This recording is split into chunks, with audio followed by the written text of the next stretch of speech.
Welcome back to another episode of the Damage Report. We're in 2019, and to give you an idea of the level of mental stability I'm entering the new year in, there's a fly in the studio, and I might lose it in the middle of the show because it keeps flying near my head. But regardless of flies, we have a new House. Did you know that? It's an exciting day in US government because the distribution of power between the different branches has been fundamentally changed. We no longer have unified Republican control over government, and that is extremely consequential. And so we're gonna be starting off the show with a bunch about that. Some good news, a little bit of bad news as well, but we have a packed show other than that too. We have two guests who are gonna be joining us. One is gonna be breaking down HR 1. So the big first piece of legislation that the Democrats are planning to put forward, a massive anti-corruption, new ethics piece of legislation that also has components of increased voter participation and all of that. Very important legislation, we're gonna be talking about that. Then later on, Cara Buckley, who's the culture editor for the New York Times, is gonna be joining the show for the first time. She previously wrote on a study showing that over the last few years, movies led by women actually earned more at the box office than movies led by men, which is certainly not what you think is going on out there based on the decisions that are made by major movie production houses. So we're gonna be talking about that, some of the consequences for the next few years, closing out the show with Meanwhile In, where we take a little jaunt around the world of news. In fact, the solar system of news this year. We're gonna be doing all of that and more. But first, the House. The swearing in of not only the new speaker, but also the new House has happened. And we now have Democratic control of the House, which is no small thing. Speaking for myself personally, I've already moved on and I want more, but it is big, it is major. And it means that in all likelihood, 2019 is going to be the worst year of Donald Trump's life, which will be great for those of us who have been experiencing the last couple of years. But I wanna start off on a good note, not just Schadenfreude. We have some good news. Let's bring up this first graphic showing some of the new members of Congress that are being sworn in. There you see Alexandria Ocasio-Cortez, Ayanna Pressley, and Omar, others as well, showcasing not only that this is the most female House that we've ever had, but it's also racially diverse as well, which is awesome, diverse in terms of sexual orientation too. If we go to this next graphic, you're gonna see, we just have to, like Ilhan Omar tweeted out, my father and I greeting friends, family, and supporters who traveled across the country to share this special moment with us. I mean, how amazing is that? And I saw, she tweeted out a photo yesterday. It was her walking with her father through an airport, and she said, this is the same airport, oh my God, I'm like getting a little bit choked up, that we walked through when we first came to this country, and I think 19 years later, her father was accompanying her to be sworn in as the first Somali American ever elected to the Congress. Like, how amazing is that? Other good stuff going on too. Just interesting historical note, Rashida Tlaib is gonna be sworn in on Thomas Jefferson's Quran, which is both amazing historically and also will cause many right-wing heads to simply explode. There's gonna be a House rule change that will allow Ilhan Omar to wear a veil in the House as well. So big changes in terms of diversity, and we have a Congress that looks more like America finally. Interesting historical note too though, I saw Ryan Strook on Twitter, he tweeted out some stats. So did you know that back in 1989, of all of the people in the House, there were 16 Democratic women, there were 13 Republican women. So that's 29 women in the House. Bear in mind, there are hundreds in the House back in 1989. So 16 Democrats, 13 Republicans.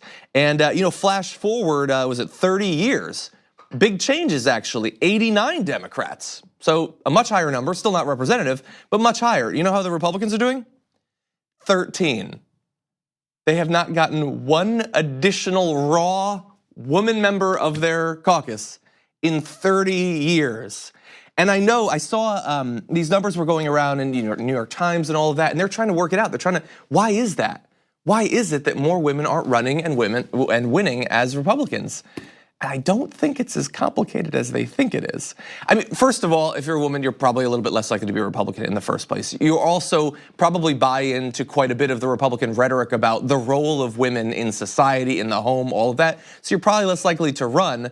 If you're a Republican voter, you certainly seem less likely to vote for a woman. I mean, you could ask in polls, do you think it would be a good thing if we ever had a female president? And it seems like the sort of thing where, how could you say no and yet a significant chunk of Americans generally, to be fair, say no, but a higher percentage of Republicans say it. So can we really be that shocked that there's not that many Republican women in Congress? But anyway, good improvements for the Democrats, absolutely terrible for the Republicans. But what does this all mean in terms of what we'll actually get and what we won't get in the new year? Because it is good news, but it's not universally good news. So, let's start off with the bad news. This is a damage report after all. So here are some of the things that do not change, even though we were successful in getting the House.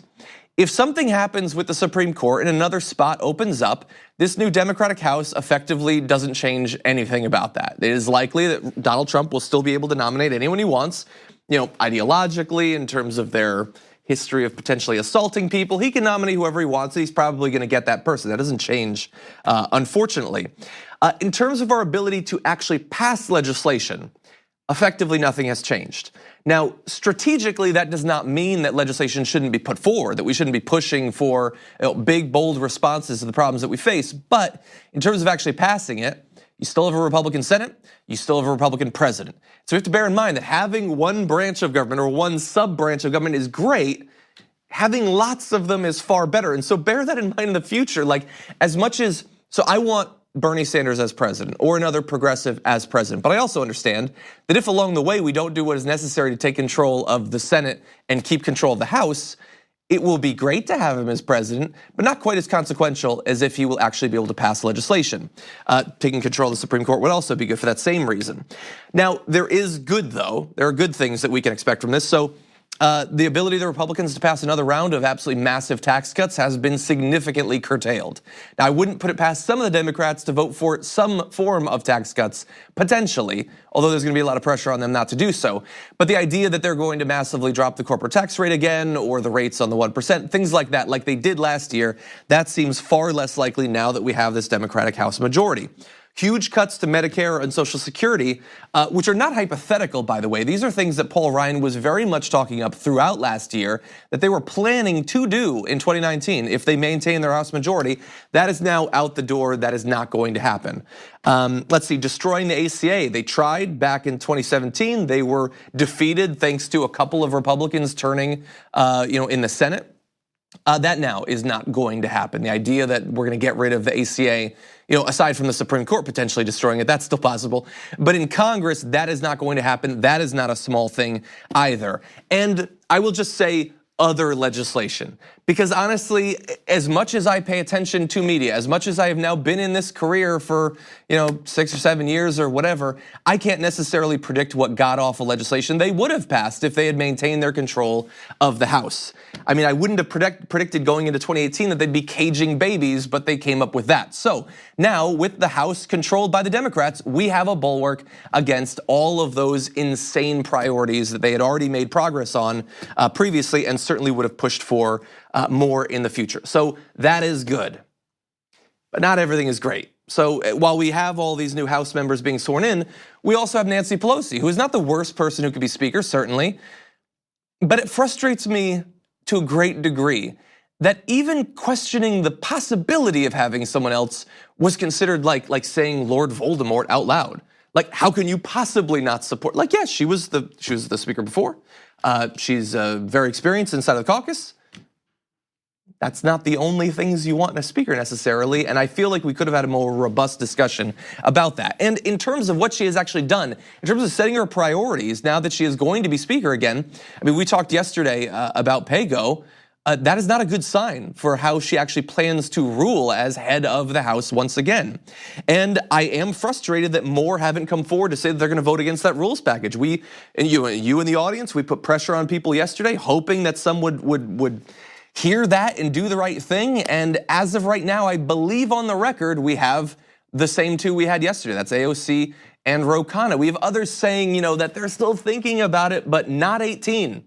Not 18 and not close to 18, unfortunately. And some people like, we talked about yesterday on the Young Turks, Representative Pramila Jayapal, the head of the Progressives in Congress, who's been on the show previously, she is now coming out and saying why she thinks that it will be okay if those rules go into effect. And look, I trust her on the issues, I trust her ideologically, but I do still question this. Now, look, we laid out why PAYGO is terrible on the show yesterday, but we are also, this is not a program that sort of barters in the simplistic. And people who are both for it and against it have talked about it in ridiculously oversimplified terms. We don't do that here, but it is still bad. Even if it is not a barrier that cannot be overcome, it's still bad. Now, yes, exemptions have been carved out. Pramila Jayapal and others have been talking about that on Twitter. So in terms of Medicare for All, which by the way, hearings are in the process of being scheduled for, that is no small thing too, that right off the bat, we're getting into discussion of one of the biggest policy priorities. That is huge. And apparently exemptions have been created for that and other left positions. So that is good, assuming that their word is actually worth something in House leadership, and that will remain to be seen. We'll be watching them, obviously. But it shouldn't be there to begin with. Some of the other rules changes are fine. I'm totally in favor of them. There's no reason that PAYGO needs to be one of them. Now, there are added wrinkles, and just really fast. So even if it wasn't part of the House rules, it is still law. That is true. So defeating it in the House doesn't mean that we would not have to defeat it in terms of law. And Pramila Jayapal is saying that she and others are gonna put forward legislation to get rid of it. We will see if that is able to pass. I don't understand why the Republicans in the Senate would support it, so likely we will be in as bad of a situation later on as we are now in terms of that. And yes, a House majority can vote to overrule PAYGO for particular pieces of legislation, which hopefully will provide an out. And I guess objectively, if you can't get a majority to vote for overruling it, you probably can't get a majority to vote for it in the first place. These are all things that we're going to be on the lookout for. But going into the new year with this as one of the major rules changes is not a good sign. And so as much as I would like to be able to say, hey, new House, new year, new reality, no, our job continues, the struggle continues, regardless of which side of the camera that you're on, regardless of whether you're in the House or you're trying to push them to do the right thing. Now, that said, we are gonna take a break. When we come back, guests gonna be joining us. Other legislative priorities, we're gonna be breaking down how that's gonna shake out after this. We need to talk about a relatively new show called the Republic, or UNFTR. As a Young Turks fan, you already know that the government, the media, and corporations are constantly peddling lies that serve the interests of the rich and powerful. But now there's a podcast dedicated to unraveling those lies, debunking the conventional wisdom. In each episode of the Republic, or UNFTR, the host delves into a different historical episode or topic that's generally misunderstood or purposely obfuscated by the so-called powers that be, featuring in-depth research, razor-sharp commentary, and just the right amount of vulgarity. The UNFTR podcast takes a sledgehammer to what you thought you knew about some of the nation's most sacred historical cows. But don't just take my word for it. The New York Times described UNFTR as consistently compelling and educational, aiming to challenge conventional wisdom and upend the historical narratives that were taught in school. For as the great philosopher Yoda once put it, you must unlearn what you have learned. And that's true whether you're in Jedi training or you're uprooting and exposing all the propaganda and disinformation you've been fed over the course of your lifetime. So search for UNFTR in your podcast app today and get ready to get informed, angered, and entertained all at the same time.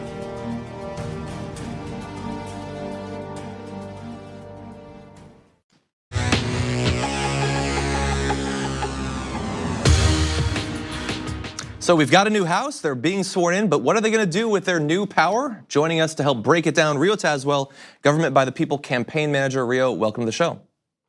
Thanks, yeah, great to be here. Very glad to have you here to help break down the legislative priorities of this new House majority. So we, about a month and a half ago, got an idea without specifics really of what HR 1 is going to include. Could you break down some of the major components of it? Sure, so it's a very broad pro-democracy reform package that includes some really important pillars for creating a better and more transparent and equitable democracy, including campaign finance reform, regulating the influence of big money in politics, protecting and expanding the right to vote, as well as ethics and anti-corruption reforms to ensure that our elected officials are behaving ethically while in office and afterwards.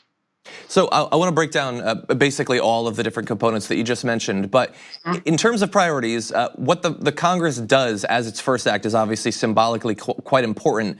I know the previous House, the Republican House, had sort of tax changes as their first Act, which I think is perfectly symbolic. Why do you think that the Democrats decided to start off with voting rights, anti-corruption, that sort of thing, as opposed to one of their other legislative priorities? Well, I think the Democratic Party is very aware of the fact that people of all political stripes are very frustrated and frankly appalled by what we're witnessing now from this administration, but also going further back. I mean, it's no surprise that many people are very disillusioned with government and feel that our elected representatives aren't always serving their constituents' interests and are very much beholden to wealthy and powerful interests, corporate interests, et cetera. And that these reforms are popular, and indeed they are. There's polling that shows that there's an overwhelming amount of people across the country that want to see this type of thing happen. And honestly, there's been Democrats pushing for these types of reforms for a long time now. It has yet to really rise to the top in terms of priorities, just given the fact that there's so many competing interests, healthcare, tax reform, et cetera. But now we're at a point in American history where the need for anti-corruption reforms and pro-democracy reforms is so crystal clear, particularly given the atrocious things that we're witnessing from the Trump administration, that it's really risen to the top to get top billing. So it's literally H.R. 1, the first piece of legislation introduced in the House. Okay, so why don't we dive into it? I mean, one of the priorities here at TYT is campaign finance reform. So what are the components having to do with that in the bill, and how significant of reforms are these? So the campaign finance piece is one of the most important parts of the bill. It's going to include a system of public financing of elections so that average individual people that don't have a network of wealthy people to collect large checks from can effectively fundraise and mount a competitive campaign. So it'll be a dollar for dollar match. There's a ratio. The final language is going to get worked out in committee over the next few weeks, but it'll basically be modeled after the Government by the People Act, which Congressman Sarbanes has been championing for a while now. And it's going to follow a lot, very much along the lines of other public financing programs which exist in cities already.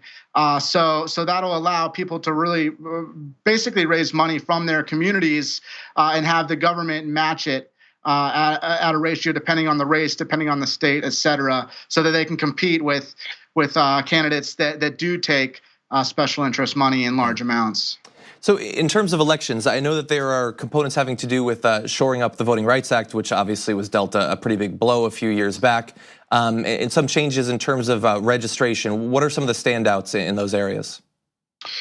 So one of the most important pieces in terms of voting rights is that it'll reinstate the Voting Rights Act that was essentially repealed in 2013 with a Supreme Court decision, which basically allowed for states that had been basically overseen to basically make new laws regarding voting rights, and it has allowed for essentially discrimination, particularly against people of color. I believe it's 10 states that were previously held to a higher standard because of a history of discrimination. In 2013, since 2013, they've been able to basically enact these new voter ID laws and other forms of voter suppression, and this bill will basically reinstate those oversight protocols that had been established previously with the Voting Rights Act. But there's other components that are probably going to get worked in to modernize the voting process and basically make it easier for people to participate at the ballot box. Has there been any debate about a national voter holiday or anything like that? There certainly is people suggesting that, and it could make its way in. The bill is going to go through committee. It's going to get marked up, and any number of amendments could be added. And I think that's a great idea. There's a lot of great ideas in terms of what can be done to make voting more accessible, and frankly, just get more people doing it. Given that turnout is really a real problem in this country, and we could probably really address that by just making it easier for people to vote. So I think an election day holiday is one of many great ideas that can further that aim. I agree. So moving on to those who are already in office, as you alluded to, people look at a lot of these elected politicians and they see them as corrupt and beholden to their donors and all of that. In terms of ethics reforms, I know that that's another big part of this bill. How significant are the changes in terms of what ability these representatives are already in office in terms of what they can get up to? So the ethics piece is quite significant, and there's a lot of different moving pieces. naturally. But one of the main parts is that people in office will have to divest from companies or industries where they have oversight, and if they're able to influence the rules on an industry that they're invested in, then that's a clear conflict of interest. And this bill will address that. Another thing that it's going to tackle is the revolving door. Here in Washington and really state capitals all across the country, we have this phenomenon where people serve in elected office for a period of time and then go and become a full-time lobbyist, and they're basically able to just cash in on their connections. And that's really a big part of why special interests and corporate interests are able to get so much of what they want, because they hire retired elected officials to come and work for their offices and basically use their networks to advance their interests on Capitol Hill and in state capitals. So the ethics provision, the anti-corruption provision of H.R. 1 is also going to address that pervasive problem of the revolving door. So one final question. I believe, obviously things can change, there could be amendments, but there is going to be a requirement that presidents or presidential candidates reveal tax returns as a component of this as well. Yes, that will also be a provision that's currently in the bill, and we'll see if it makes it into the final version. But clearly, that has become a major issue with this particular administration and this president. That hasn't been an issue in the past, but it is at this point, and that alone would give us a huge amount of transparency in terms of the level of corruption that we're witnessing with this administration. And hopefully can do something to rebuild the Americans' trust in their elected officials. Indeed. Rio Tazewell, thank you so much for joining us and helping break down the bill. There's obviously a lot of components, but I think you explained it very well, so thank you. Rio Tazewell, People for the American Way. Thanks. Okay, we're gonna take a short break. When we come back, update on Bernie Sanders, big story in the New York Times recently. I'm gonna respond to that. And then a sheriff has been serving, as we alluded to on yesterday's show, serving rotten food to their inmates to pocket hundreds and hundreds of thousands of dollars. After this. Welcome back to the show, everyone. Lots to get into. Let's jump right into it. I want to start with a big story about Bernie Sanders that came out in the New York Times just recently, a couple of days ago. That is a big story, but not necessarily for the exact reasons that a lot of the news coverage of it implies. So if you didn't see it, the New York Times published a story on Wednesday afternoon detailing stories of mistreatment of women and gender pay disparity from former Sanders staffers. Some women who worked for the Vermont Center said their complaints about sexual harassment were ignored or brushed aside, or that they were, quote, taken aback to see how much less female staffers made in comparison to their male counterparts. And specifically, there were cases where in seemingly the same job, women were being paid thousands of dollars less. So that is certainly significant. Bernie Sanders is facing questions about that. He was on Anderson Cooper. Here is his response to questions about this story. When our campaign grew from, I think we started with 3 or 4 paid employees, and over a period of a few months, as the campaign exploded, we went up to, I think, 1,200 employees. And I am not going to sit here and tell you that we did everything right in terms of human resources, in terms of addressing the needs that I'm hearing from now, that women felt disrespected, that there was sexual harassment, which was not dealt with as effectively as possible. What I will tell you is that when I ran for re-election in 2018 in Vermont, we put forward the strongest set of principles in terms of mandatory training, in terms of women, if they felt harassed, having an independent firm that they can go to. And I think that's kind of, the gold standard for what we should be doing. So I certainly apologize to any woman who felt that she was not treated appropriately. And of course, if I run, we will do better next time. So there you have his response. Obviously, there was more to it. Feel free to look that up. But I wanted to talk a little bit about the coverage of the story. There's nothing wrong with the story. The story has, they have sources inside of what had been Bernie Sanders' campaign saying that they wanted to convene to meet and figure out if Bernie Sanders does run again, what do they need to change to make sure that nothing like that happens? Now, that does not imply that they did not already make many changes. Sanders alluded to some of them in that video, but they wanted to make sure that nothing like that happened again. So, New York Times doing a fine job in reporting on that. Some of the other news coverage about it, though, I would say has a little bit more of a political angle. That is being talked about not because of the content of the story, but because of what it might achieve if it becomes a big story. So let's bring up a section of an article from Vox. So Vox is a source that I generally like.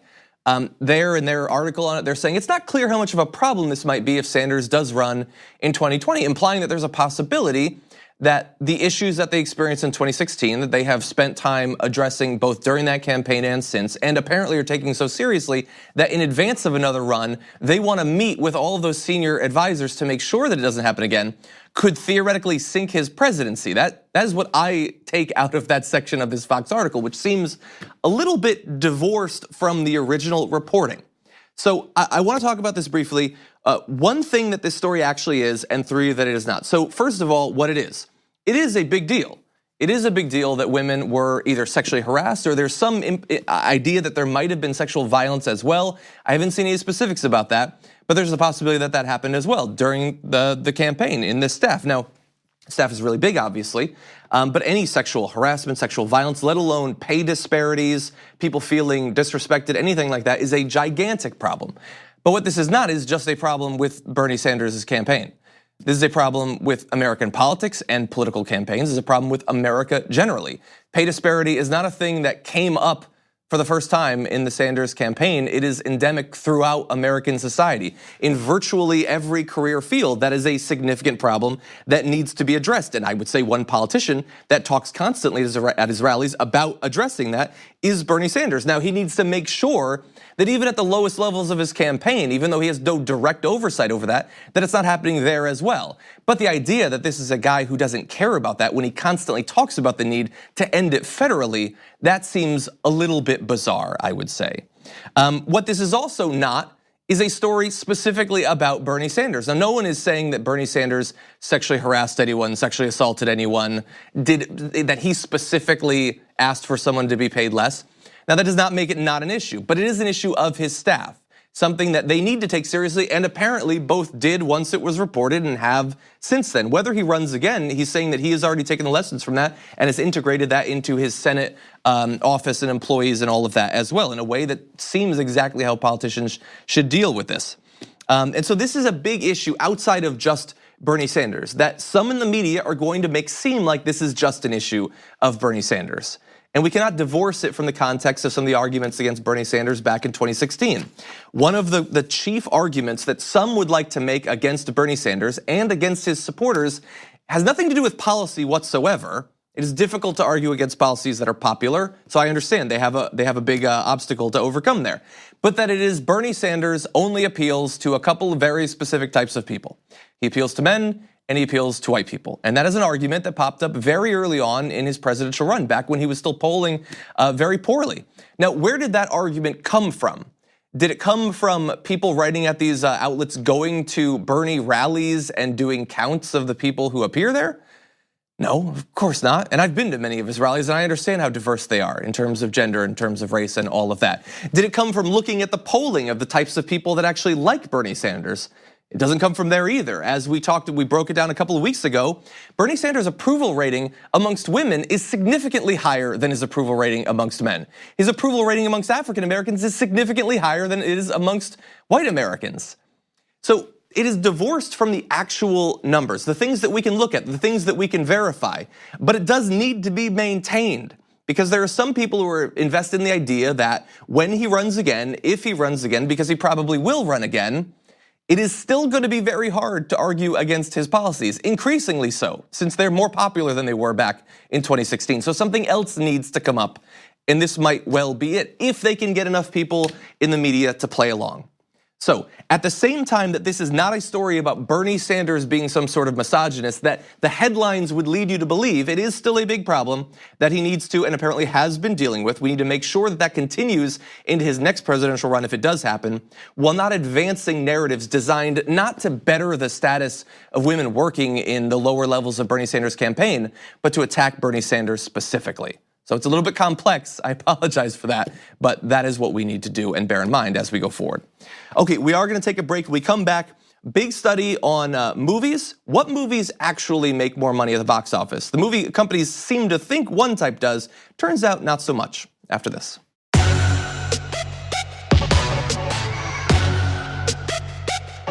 Is Hollywood unnecessarily shooting itself in the foot by rejecting this new crop of female-led movies Joining us to help break it down, Cara Buckley, culture reporter for the New York Times. Cara, welcome to the show.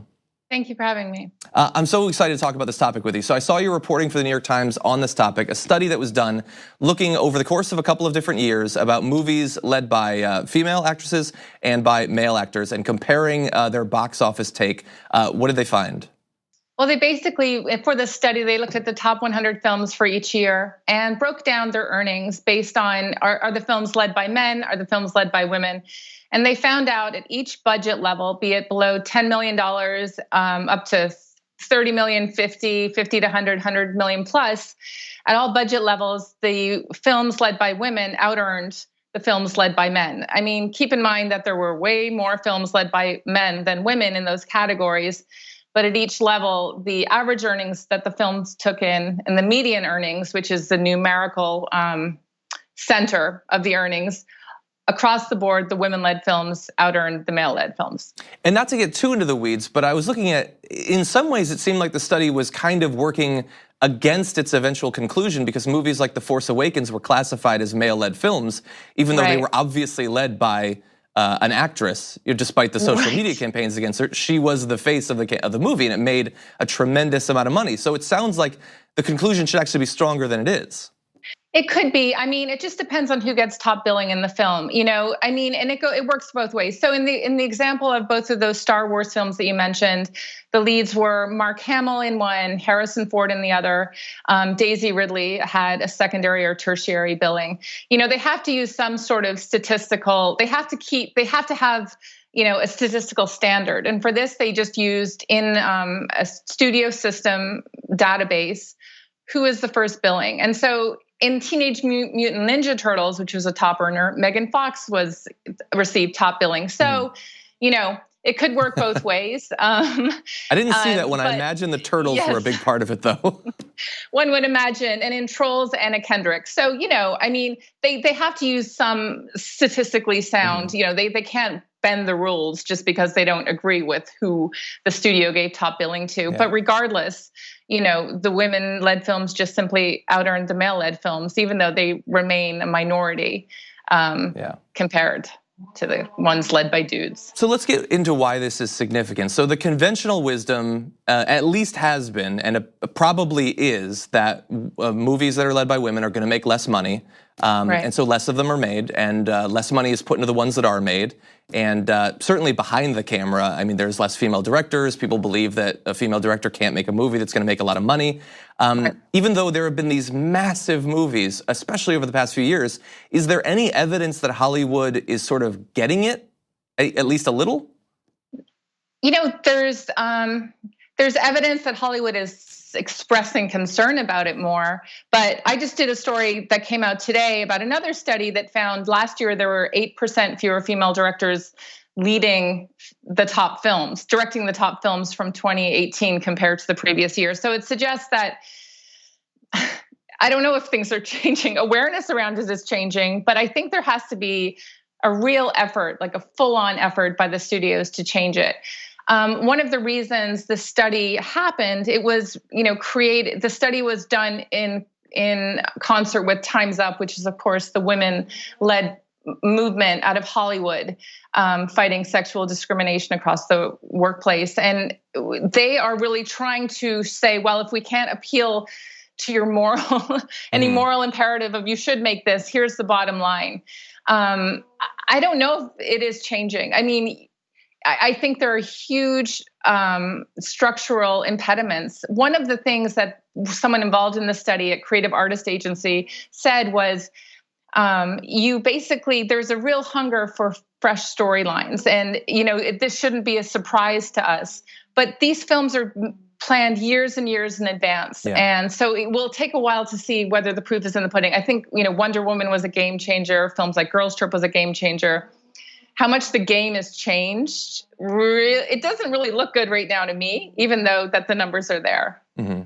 So one of your I believe it's your most recent piece was on Black Panther and the possibility that the performance of Black Panther shows that minority-driven films can do better overseas than the stereotype had previously been. I'd previously seen, I think for last year, although Infinity War made more money domestically than Black Panther made far more money overseas.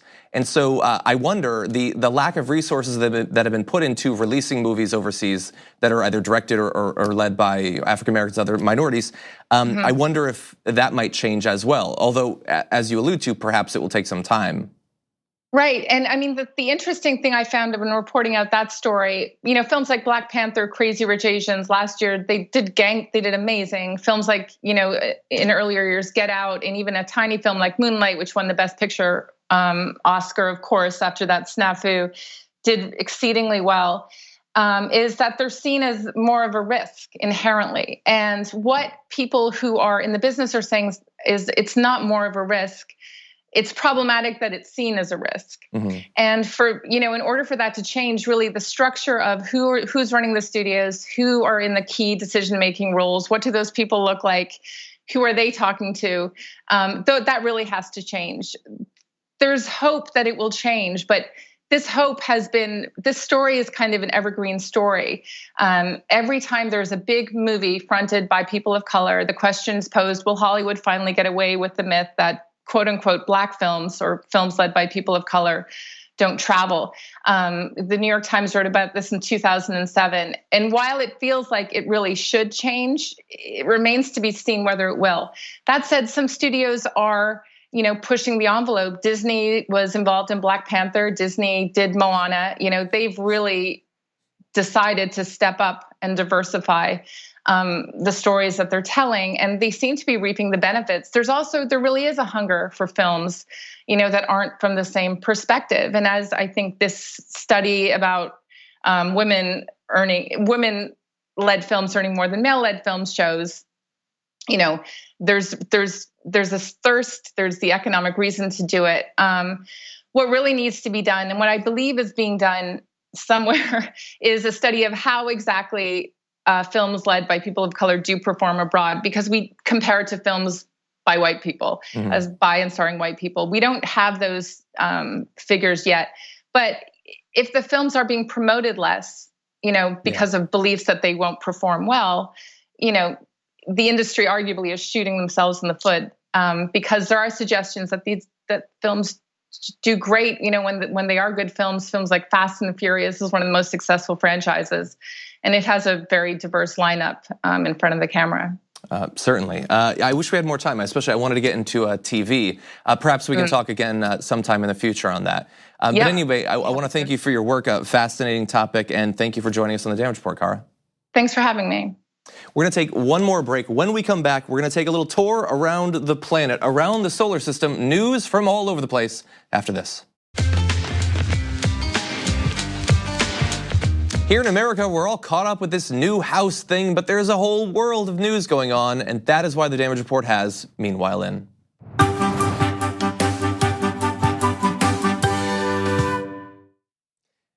Meanwhile, in the UK, they're considering instituting a pudding tax.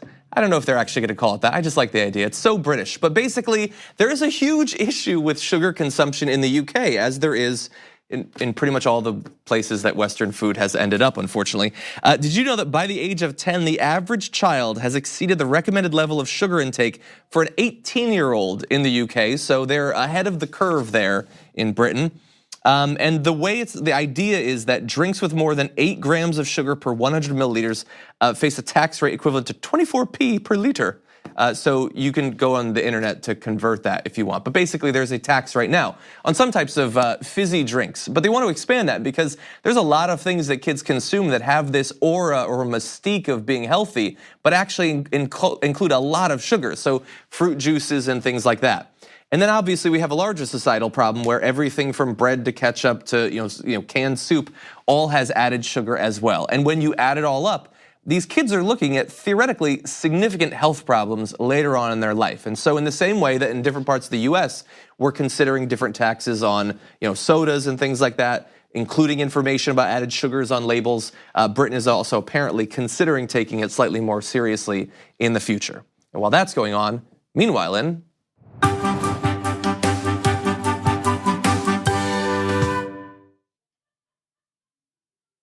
There's no reason for that to be a video of me. But anyway, meanwhile in Norway, they have set a world record for electric car sales, which is incredibly exciting from my point of view. The independent Norwegian Road Federation announced on Wednesday that 31.2% of all car sales in 2018 were electric, an increase from 20.8% just in 2017 and 5.5% in 2013, which is amazing of a pickup in just a few years. Like, they're very slowly being adopted in increasing numbers in America, but in Norway, significantly faster acceptance for a couple of different reasons. So sales of gasoline and diesel cars apparently plummeted in conjunction with new benefits that Norway set up for electric car owners, like tax-exempt status, free parking, and charging stations. You do get that in some places in America. If you were lucky enough to live in a lot of major cities, then you might have access to like the carpool lane, that's a thing. Or you might have electric car parking spots with chargers in things like malls, at the beach. That's all stuff we have in LA. Unfortunately, in large parts of the country, there aren't benefits like that. Let alone benefits, there aren't charging stations, which is a significant problem. So a country like Norway, which has more centralized population areas, a far larger total amount of area and far less people, can theoretically spool that sort of thing up faster. But we can learn something from this. We should not be dialing back our electric tax benefits the way that we are. I just saw that GM and Tesla have now reached their cap on sort of the benefit of how many cars they can sell and get those tax incentives for their customers. We need to expand that, obviously, not only so that we can hopefully catch up to Norway, so that we don't fall further behind. This record that was set by Norway is great. I would love to see the US exceed it at some point in the near future. We certainly need that. Meanwhile, in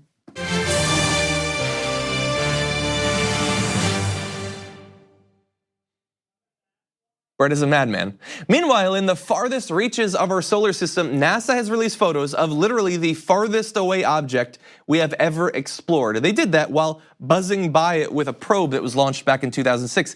What you're seeing there are photos of Ultima Thule, which is 4 billion miles away from the sun, which is so far that I don't even know what that means at that point. It's really, really far. And hey, it looks like a snowman, which is sort of ridiculous, but apparently there are a good number of bodies out there that look sort of like this.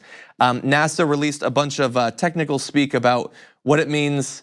I don't really understand much of it, but I am amazed either way. I will say this, Ultima Thule consists of 2 almost spherical lobes, one with about 3 times the volume of the other, which is a little bit hard to tell from the photo, honestly.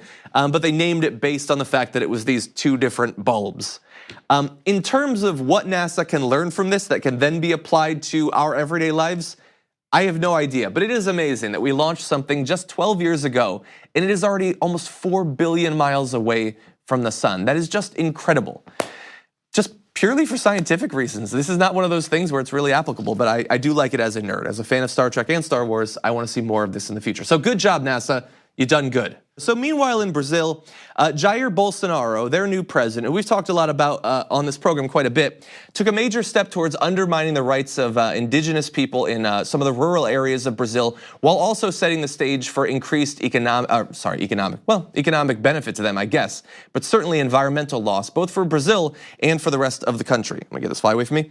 The incoming government on Tuesday transferred responsibility for certifying indigenous territories as protected lands to the Ministry of Agriculture. The ministry has traditionally championed the interest of industries that want greater access to protected lands. So you have these big areas, a lot of them heavily forested, jungle, all that. And you have indigenous communities there, which they made the mistake of hundreds or thousands or tens of thousands of years ago, settling in an area that someone would want to strip mine later on, either to sell the lumber or to graze cattle or whatever. They want those resources, and up until recently, thankfully, there had been concern on the part of the government that these people and their traditional ways of life, just their ability to exist there at all, should not be set on fire so that someone could sell hamburgers. But unfortunately, Jair Bolsonaro, who is a homophobic, racist, fascist piece of trash, is now in office. He has the power. And so God only knows what is going to happen to those communities. And I will say his first comment about this change does not make me feel better. He said less than 1 million people live in those places, isolated from the real Brazil. They are explored and manipulated by nonprofits. Okay, that is scary stuff. They are real Brazilians as well and deserve protection too. So that's the news from around the country, around the world, around the solar system. Thank you for watching. We'll see you tomorrow.